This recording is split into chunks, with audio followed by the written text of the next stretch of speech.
నమస్కారం.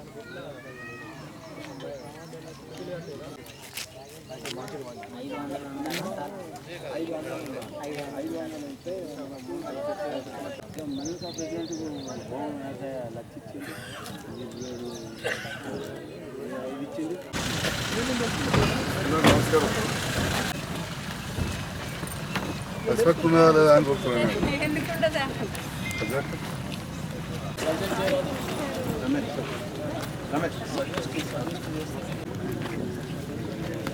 లక్ష్మక్క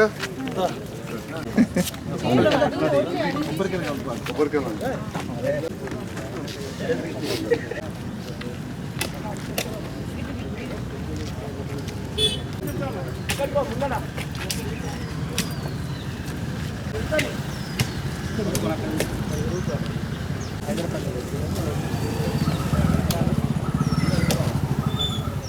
ఇప్పటి పాత మొత్తం అప్పుడు మేడం అవన్నీ చెప్పకుండా ఏది ఎత్తుంటో చెప్పు.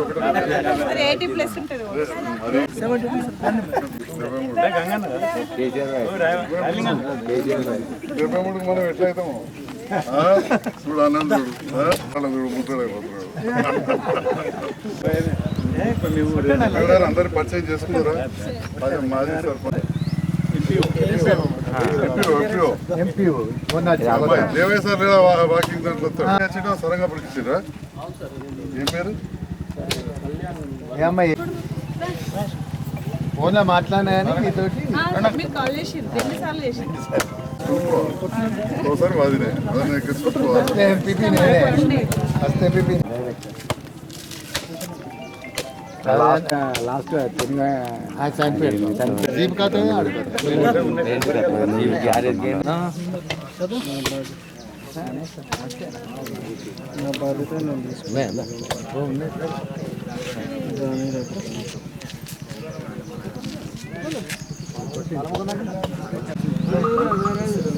సత్య ముసర్బా సాబ్ ఓ సత్యలా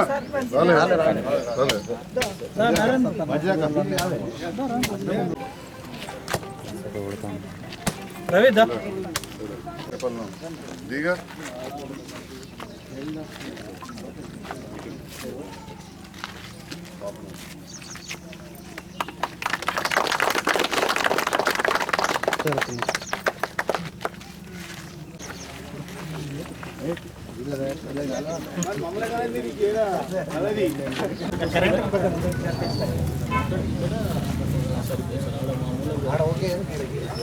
ఎట్లా దొరుకుతుంది అది ఇప్పుడే మాట్లాడుతున్నా కానీ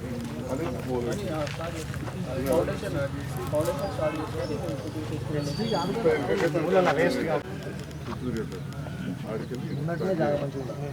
అయిపోతుంది. మాట్లాడు ఇంట్లో కొత్త ఇంట్లో మీరు దీని గురించి మాట్లాడగలుగుతారా?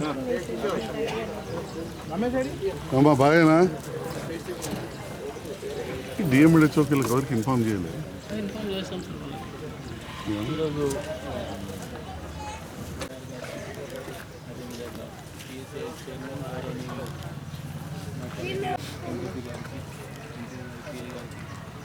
ఆరు హెల్త్ సబ్ సెంటర్లు టేకప్ గౌరవ ఎమ్మెల్యే గారి ఆధ్వర్యంలో టేకప్ చేయడం జరిగింది. వాటిని ఒక హెల్త్ సబ్ సెంటర్కి 20 లక్షల శాంక్షన్తో స్టార్ట్ చేస్తాం సార్. ఖచ్చితంగా గౌరవ ఎమ్మెల్యే గారు ఆదేశించారు. చాలా తొందరగా ఎంత వీలైతే అంత తొందర అన్ని హెల్త్ సబ్ సెంటర్లు కంప్లీట్ చేసి ప్రజలకు అందుబాటులో వచ్చేటట్టు చేయమన్నారు. ఆ విధంగానే మేము ఖచ్చితంగా 3 నెలల్లో కంప్లీట్ చేసి మళ్ళీ ఇనాగ్రేషన్కి ఇంతకంటే పెద్ద ఎత్తున ప్లాన్ చేస్తామని మళ్ళీ చేస్తాం. ధన్యవాదాలు. నా పేరు వాసవి. నేను కొత్తగా వచ్చి స్వీకరించాను. నిన్నటి మండే నుంచి అయితే సార్ ఇక్కడ ఉన్న పెద్దలందరికీ నా హృదయపూర్వక నమస్కారం సార్. పేరున ఇంకా నా గ్రామాలలో ఎటువంటి ప్రాబ్లమ్స్ ఉన్నా ఏమైనా ఇష్యూస్ ఉన్నా దయచేసి మాకు చెప్తే మాకు ఒకవేళ అవగాహన లేకపోయినా మీ సలహాలు సూచనల మేరకు మేము అన్ని పనులు సవ్యంగా కరెక్ట్ ఇన్ టైంలో అయ్యే విధంగా చూసుకునేందుకు 100% ప్రయత్నం చేస్తాం సార్. అట్లాగే మా డ్యూటీ కూడా మేము కరెక్ట్గా చేయడానికి ప్రయత్నం చేస్తాం సార్. మీ సహాయ సహకారాలు అందరూ మీ ఆశీర్వాదం కూడా మా పైన ఉండాలి సార్.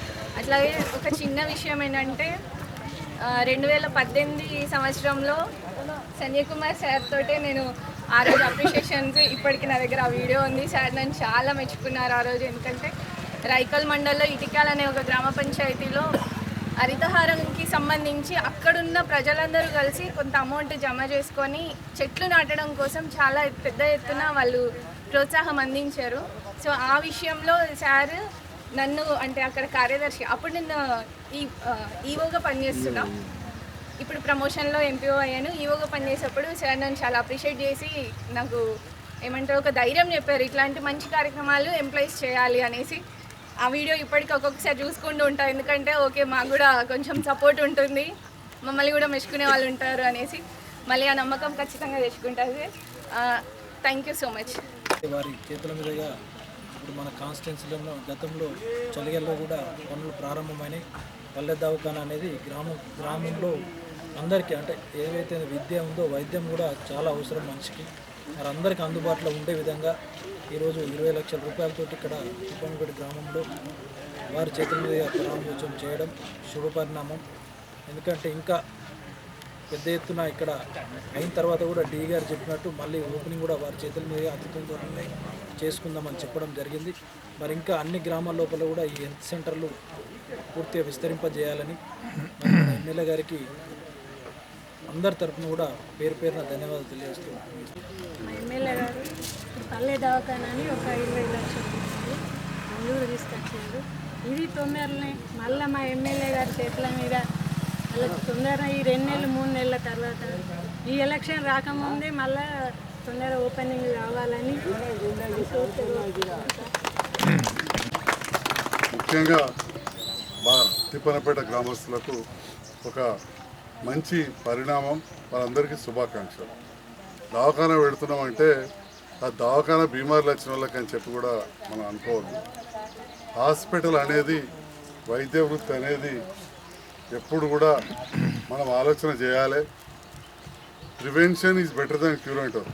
అంటే బీమార్ అయ్యే కంటే ముందే దాన్ని నయం చేసుకునే దాని విధంగా హాస్పిటల్లో డాక్టర్ కావచ్చు, మా ఆశమ్మలు, సిస్టర్ అమ్మలు, ఏఎన్ఎంలు ఎవరైనా కానీ ఒక్క బీమార్ అయితే సూదించడే కాదు, రాకుండా కూడా ఎన్నో జాగ్రత్తలు టీకాల కాడికి పోయి అవన్నీ చేసుకుంటారు. ఇది మన గ్రామంలో మన దగ్గర కేంద్ర రాష్ట్ర ప్రభుత్వ నిధులతోటి పల్లె దవాఖానాలతోటి ఆయుష్మాన్ ఆరోగ్య కేంద్రాలను కూడా ఇప్పుడు పిలుస్తూ ఉన్నాం. ఆ రకంగా ఇక్కడ 20 లక్షలతోటి 900 ఎస్ఎఫ్ట్ అంటే చాలా పెద్దగా ఉంటుంది. అది 2 ఇళ్ళు కలిపితే ఎంత ఉంటుందో అంతకంటే ఇంకా కూడా కొద్దిగా ఎక్కువ వస్తుంది. అంత పెద్దగా మంచిగా ఉంటుంది. దాని వలన మన ఏదైతే వైద్య సిబ్బంది, మన ఆశమ్మలు, ఏఎన్ఎంలు, ఇక్కడ డ్యూటీ డాక్టర్లు వచ్చినా కానీ కూర్చోవడానికి ఇక్కడ ఏర్పాటు చేసుకోవాలనుకుంటారు. కొంత ఊరికి దూరమైన మంచి ప్రశాంతమైన వాతావరణంలో ఉంది. ఇక్కడ కొంచెం కరెంటు పోల్స్ అవి షిఫ్ట్ చేయాలని చెప్పి కోరుతూ ఉన్నారు. తప్పకుండా 100% చేయిస్తా అని చెప్పి ఈ సందర్భంగా చేయిస్తున్నారు. కానీ అది చేసేకంటే ముందే మన పని మొదలు పెట్టండి. నాకు తెలిసి అది వేయడానికి మనకు మీరు కరెక్ట్గా తీసుకుంటే పెద్దలు మాజీ సర్పంచ్ రాయలింగ్ అని చెప్పినట్టు వెనక్కి మంచిగా తీసుకుంటే వాళ్ళకు డిస్టర్బ్ లేకుండా ఒక 2 ఫీట్లు ఇడిచిపెట్టి తీసేసుకుంటే అయిపోతుంది. మరి అదేవిధంగా తిప్పనపేట పేరుకే గ్రామం కానీ జైత్యాల ఒక భాగం అయిపోయింది. జైత్యాలకే ఒక భాగమైన సందర్భంలో ఇక్కడి ప్రముఖులందరూ ఉన్నారు. గౌరవ ఎంపీఓ గారు ఉన్నారు, సెక్రటరీ గారు ఉన్నారు. ఒరే ఏంటంటే రేపటి నాడు ఇల్లు కట్టుకునేటప్పుడు కావచ్చు, ప్లాట్లు పెట్టేటప్పుడు మనందరం కూడా కొంత లేఅవుట్ పెట్టుకొని కొన్ని ప్రభుత్వ నిబంధనలు ఏమున్నాయో సంజయ్ కుమార్ చెప్పేది ఏం లేదు. ప్రభుత్వంలో నిబంధనల ప్రకారం ఏవైతే ఉంటాయో వాటికి అనుగుణంగా మనం రేపటి నాడు ఇక్కడ ఇండ్లు కడితే, ప్లాట్లు పెడితే తప్పకుండా ఈ గ్రామం అభివృద్ధి అవుతుంది. అప్పుడు మాత్రం మనం ముఖం చూసుకుంటే అయితే ఎవరి 3 నీళ్ళు ఎటు పోతాయో తెలియకుండా అవుతుంది. కాబట్టి ఇవన్నీ కూడా మన గౌరవ ఎంపీపీ గారు కొత్తగా వచ్చిన అమ్మాయి వారు ప్రత్యేకమైన శ్రద్ధ పెట్టాలి. మరి ఇక్కడ నాకు తెలుసు కొంతమంది అధికారులు ఫోర్జరీలు కూడా చేసిన చూసిన, కానీ ఒకళ్ళను నష్టపెట్టడం నాకు ఇష్టం ఉండదు. కాబట్టి చాలాసార్లు చెప్పి చూసిపోతా, కానీ ముఖం మీద మాత్రం చెప్తా. సో మీడియా ద్వారా కావచ్చు ఇనటోళ్ళకు అర్థమవుతూ ఉండుంటుంది. ఎప్పుడైనా కానీ అధికారులు అంటే వాళ్ళు బాధ్యతగా పనిచేయాలి. అధికారులు బాధ్యతగా పనిచేసినప్పుడే ఆ గ్రామంలో డెవలప్ అవుతుంది. ఈ విషయంలో ప్రత్యేకమైన శ్రద్ధ పెట్టాలి. దాంట్లో ఈ తిప్పనపేట గ్రామం ఇంతకుముందే చెప్పినట్టు జైత్యాల పట్టణానికి అత్యంత దగ్గర ఉంది. తప్పకుండా ఈ గ్రామంలో రైతులకు ఎలాంటి కూడా నష్టం జరగకుండా ఉండాలనే ఆలోచనతోటి గతంలో మాస్టర్ ప్లాన్ అనేది వస్తే కూడా కంప్లీట్గా రద్దు చేయించడం, దాని మీద రకరకాలుగా పుకార్లు పుట్టించారు. మాస్టర్ ప్లాన్ జగిత్యాల పట్టణానికి సంబంధించే పునఃసమీక్షించబడుతుంది అన్నారు. ఆ సమీక్షిస్తామన్న సందర్భంలో ఎలక్షన్ల కంటే ముందు చాలా కొంతమందికి ముందడిగా అడిగేయనియరు. మాస్టర్ ప్లాన్ అనేది ఎందుకంటే తిప్పనపేటలో ప్రత్యేకంగా తెలవాలి. అదే రకంగా గ్రామాలకు కూడా ఇవ్వాలే పరిస్థితులను బట్టి మనం మార్చుకోవాల్సిన అవసరం ఉంటుంది. ఎట్టి పరిస్థితుల్లో రైతులకు నష్టం అయితే కనిపించేది లేదు. కానీ ఏదైతే రియల్ ఎస్టేట్ ప్లాటింగ్ అవి చేసినప్పుడు మాత్రం నిబంధనలకు అనుగుణంగా పోవాలని చెప్పి కూడా ఈ సందర్భంగా తెలియజేస్తూ, మరి ఇప్పుడు ప్రజాప్రతినిధులు లేరు, పారిశుద్ధ్యం విషయంలో కావచ్చు, ట్రాక్టర్ మెయింటెనెన్స్ కావచ్చు, ఆ సఫాయి కార్మికులకు జీతాలు ఇచ్చే విషయంలో కావచ్చు, కరెంటు బుగ్గలు పెట్టే విషయంలో కావచ్చు ప్రత్యేకమైన శ్రద్ధ పెట్టాలి. చిన్న మండలం అయింది. మరి మా గౌరవ అక్క ఎంపీపీ గారు దామోదరావు గారు ఉన్నారు, మా గంగారావు ఉన్నాడు, ఈ మండలానికి సంబంధించిన ముఖ్య నాయకులు. అసలు ఆలోచించి ఈ మండలాన్ని ఏమైనా కొంత పునర్విభజన కూడా చేసుకోవాలి. మరి 5 గ్రామాలతో మండలం అయింది. అప్పుడు కొద్దిగా ఆదరాబాదరగా అయింది. ఇప్పుడున్న గౌరవ ముఖ్యమంత్రి గారు కూడా కొన్ని విషయాల్లో మనం చెప్తే చాలా తక్షణం స్పందిస్తూ ఉన్నారు. మనం చెప్పిన 2 గ్రామాలు కూడా ఇప్పటికీ గ్రామ పంచాయతీలు అయినాయి. సో ఈ మండలాన్ని కూడా కొంత రీఆర్గనైజ్ చేసుకుంటే బాగుంటుంది. తిప్పనపేటగానే ఉండని దాన్ని ఎట్టి పరిస్థితుల్లో శంకరాపల్లి ఒక్కటి కలుపుకున్న అవసరానికి ఇక మిగతాది గ్రామ పంచాయతీగానే ఉంటుందని చెప్పి కూడా నేను ఈ సందర్భంగా తెలియజేస్తూ, కానీ గ్రామ పంచాయతీ పరిధిలో ఏదైతే అభివృద్ధి కార్యక్రమాలు జరుగుతాయో అవి ఒక క్రమబద్ధంగా జరిగితే ఈ గ్రామము ముందు డెవలప్ అవుతుంది. భూములు ఉన్న వాళ్ళకు కూడా రేపటి నాడు మంచి వాల్యూ వస్తుంది. గ్రామంలో ఉన్న వాళ్ళకు కూడా అన్ని రకాలుగా ఉంటుంది. దాంతో పాటుగా ఇక్కడ డబుల్ బెడ్రూమ్ ప్రాజెక్ట్ అప్పుడు కట్టాం. ఇప్పుడు ఇందిరా మిల్లు ఇచ్చే కార్యక్రమం ఉంటుంది. ఇక్కడ కడు పేదస్తులు కూడా ఉన్నారు. ఉన్నోళ్ళు భూముల ధరల నుండి బాగా ధనవంతులు ఉన్నారు, కడు పేదస్తులు కూడా ఉన్నారు. అలాంటి వాళ్ళకు ఇందిరమ్మ ఇల్లు ఇచ్చే కార్యక్రమంలో ఖచ్చితంగా నేను ఎక్కువ మందికి వచ్చే విధంగా చేస్తా అని చెప్పి మన యువ నాయకులు మహేష్ గారికి, గంగాధర్ గారికి ఇద్దరు కూడా నేను మాట ఇచ్చిన. నిజమైన అర్హులు మీరు చెప్పండి, తప్పకుండా ఇక్కడ మన ఇందిరమ్మ ఇల్లు కూడా రేపటి నాడు తప్పకుండా ఇంకా లేని వాళ్ళకి ఇస్తామని చెప్పి ఈ సందర్భంగా తెలియజేస్తూ ఈ మంచి కార్యక్రమాన్ని ఏర్పాటు చేసిన మిత్రులకు హృదయపూర్వక ధన్యవాదాలు తెలియజేస్తున్నాను. Thank you.